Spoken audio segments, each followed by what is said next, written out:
Hi, Angie here for mynexttablet.com. Today with an unboxing of the Xiaomi Pad 5 Pro 12.4.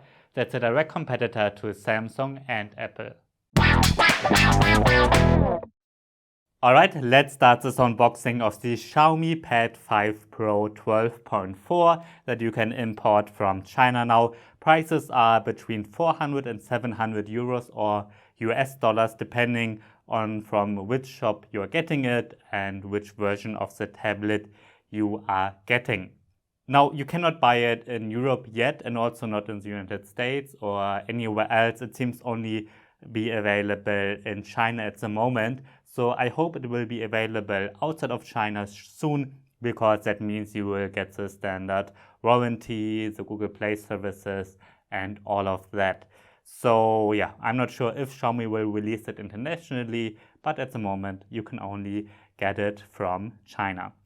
So let's start this unboxing, and I noticed that the box has been opened before. It might be from some Chinese intelligence service, maybe because they know I like Taiwan, or maybe the shop was very nice and pre-installed the Google Play services, because some shops actually do that for you. Well, let's unbox this tablet and we see the tablet itself first.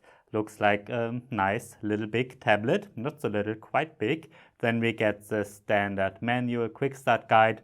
Then there is the charger, and then we get a standard USB-C cable, and that's it. I also ordered the keyboard cover, but that's still in transition somewhere, so I hope I will get it for my final review. Since I shot the first part of this video, a weekend has passed already, and I already played around with the Xiaomi Pad 5 Pro 12.4 a bit, installed a couple of games, benchmarks, a couple of apps, and so on. And now I can tell you a bit more about this tablet. We are starting with the design. It has a 12.4-inch display. That's why it's called Xiaomi Pad 5 Pro 12.4. And around the 12.4-inch screen are even black screen bezels, as you can see. And then there's a 20-megapixel camera above the screen. There's no fingerprint scanner or anything, but you actually can unlock it using facial recognition and using this webcam, which of course is not as secure as Apple's Face ID.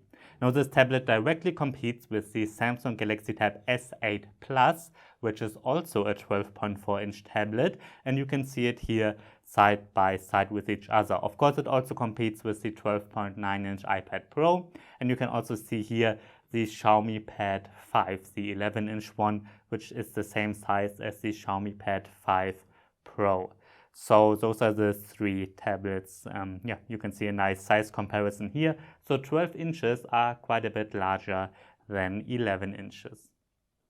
Now let's get to the rest of the design of this tablet. Since it's supposed to be a flagship killer, we're getting a full metal body, and it looks quite nice. I like the design of it, and that's also an improvement compared to the normal Xiaomi Pad 5, which has a plastic body mostly and just a metal frame. But here we get a full metal body, and it does look very nice. Here we've got a connector pin for the optional keyboard cover. Then we're getting a 50-megapixel main camera on the back, and an LED flash, and then two sensors, which each are supposed to have 2 megapixels. Then on the sides we're getting 2 speakers on this side and 2 speakers on the other side, and I already watched a bit of YouTube and Netflix, and the sound quality is really good, like it can really compete with flagship tablets.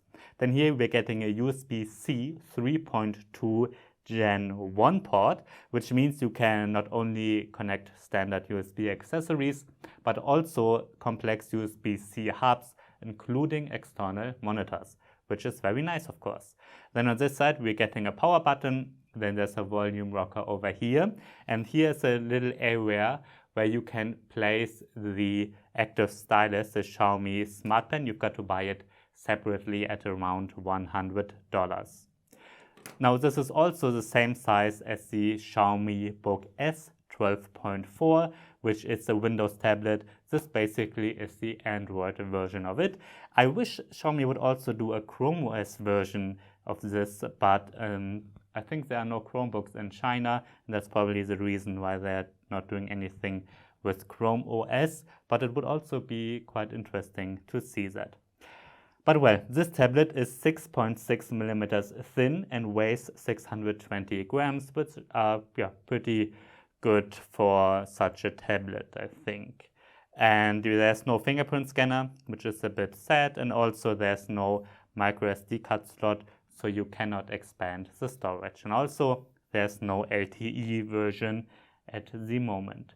So much about the design.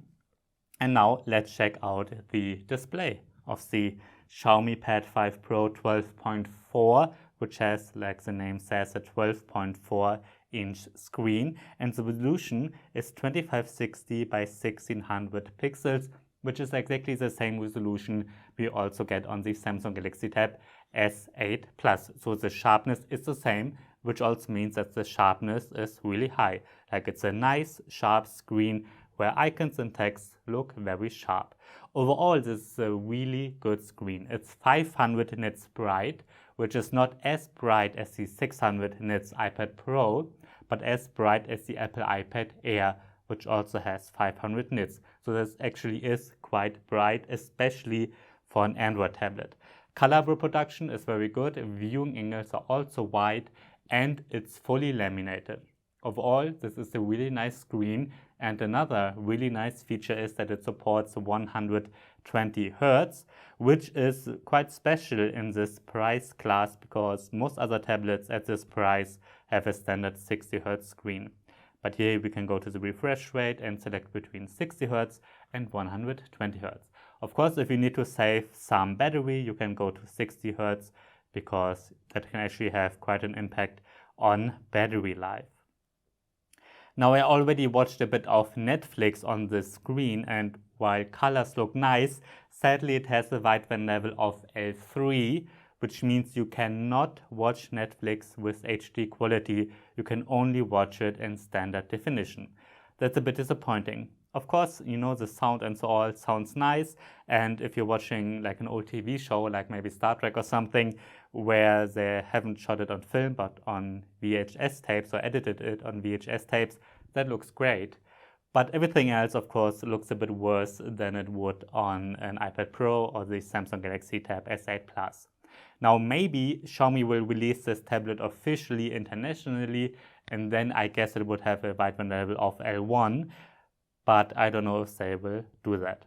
I watched YouTube and that looks totally great. Like, you can watch it in the highest quality, and you can even watch HDR content on YouTube, and also if you get it from somewhere else, if you download it to the tablet or so, you will be able to watch HDR content, and that looks great as well.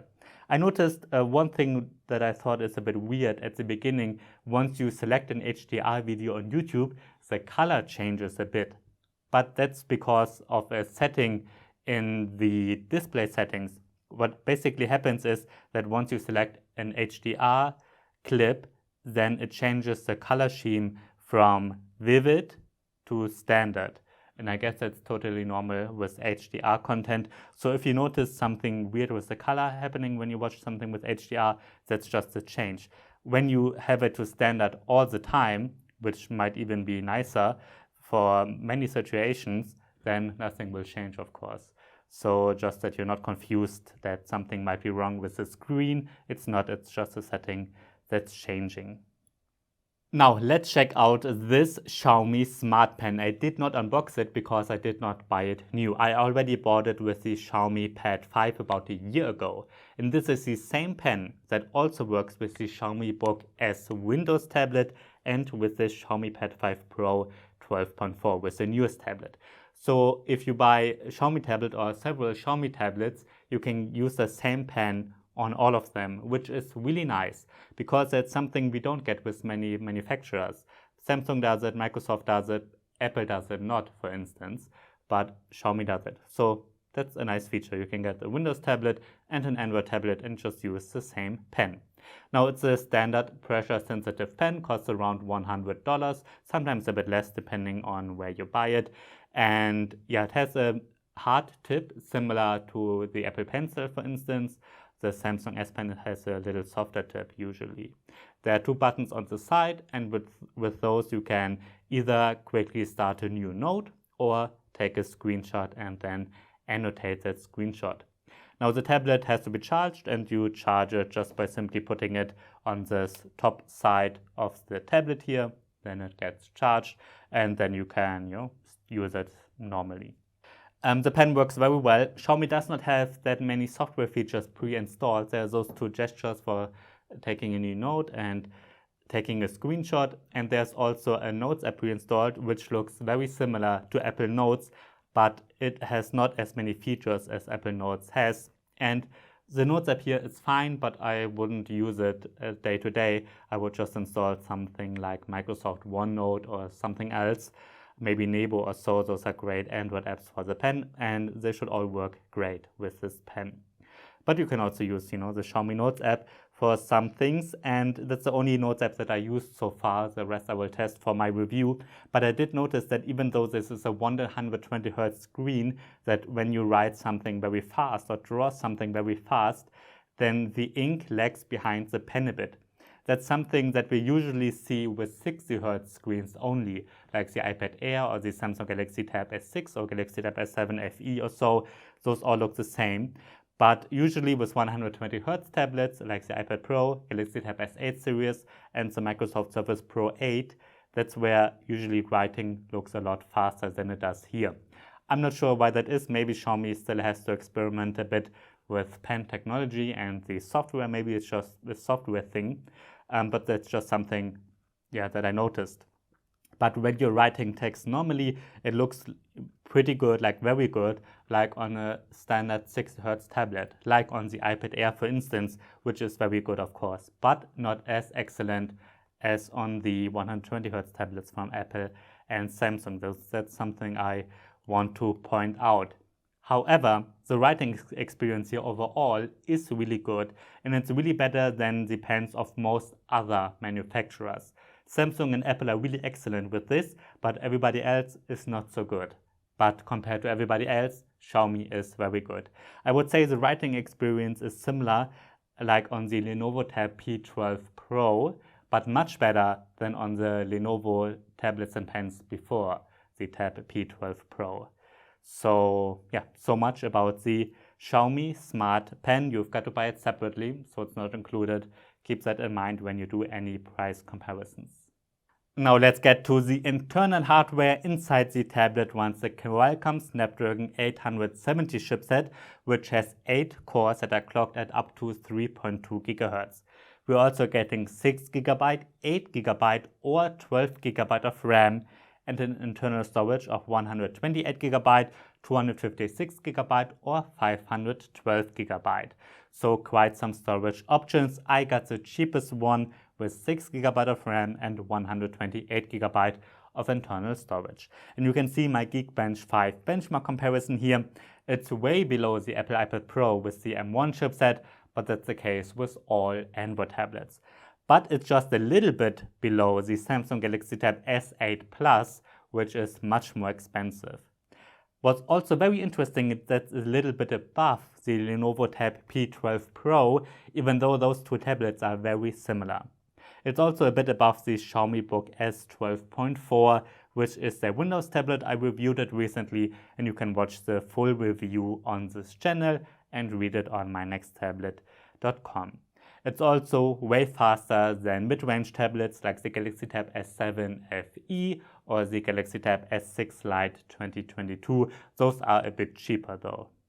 Now I played a bit of PUBG Mobile already, and here I was able to set the graphics to Ultra HD, and it runs really nicely, like very smoothly. It makes a lot of fun to play PUBG Mobile here with high graphics settings. It looks nice and it's very smooth to play, so no problems with this game at all. It's a really nice gaming experience, similar on other high-end Android devices.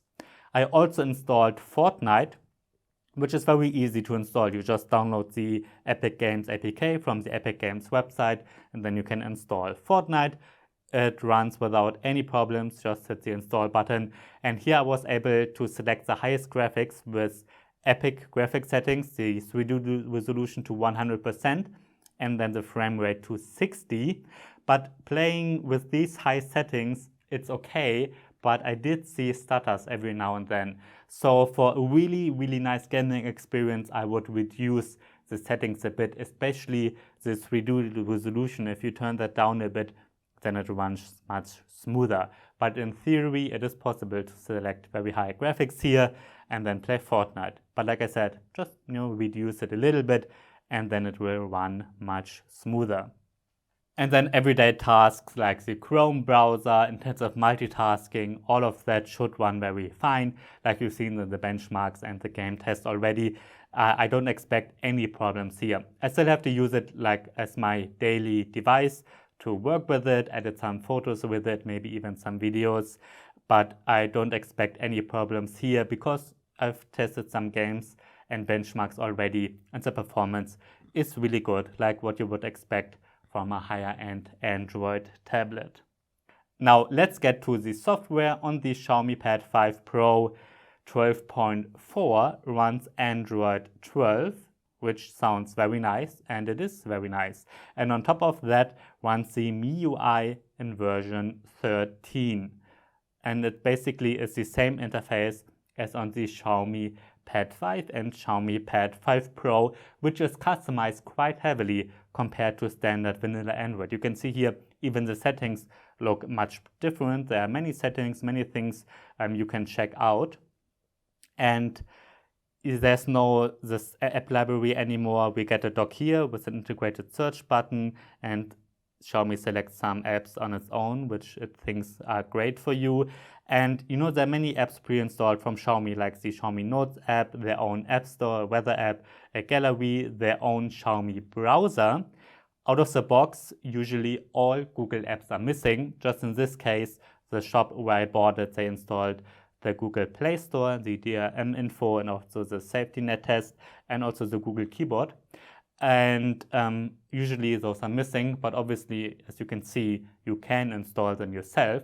It's also still a standard Android tablet. Like you can download tons of APKs from the internet and install them, as they should. Or you can install something like APK Pure, and then you've got another kind of app store. And yeah, there's one downside that I noticed, that every now and then, even though it's set to English, you can see some Chinese things happening. Like here are some Chinese characters in the calendar widget, and sometimes there's like a menu in Chinese. And even if you buy it like the cheapest version directly from China, or maybe you go to China and buy it there, then everything at the beginning will be in Chinese, which is not a problem though, because then what you do is you take out your phone, go to the Google Translator, and then you can translate every menu, and then you just can very easily, I did it many times before, then you can very easily, set up the tablet, then go to the settings, select the English language, and then you will be fine. So not many problems here these days, thanks to the Google Translator. Yeah, like I said, out of the box, the Google Play Store is missing, and I did notice that while you can search for Google Chrome, I wasn't able to install Chrome. I don't know why. I installed all the updates that were available, I restarted the tablet and so on, but I couldn't install Google Chrome, and there might be other apps that might not be able to be installed. I don't know, I haven't tested all yet. YouTube works great. Instead of Chrome, I decided to use the Opera browser because I don't want to use the Xiaomi browser. Now, Opera runs very fast. It has a nice tablet interface, like it looks nice on a tablet. And yeah, so I just installed Opera.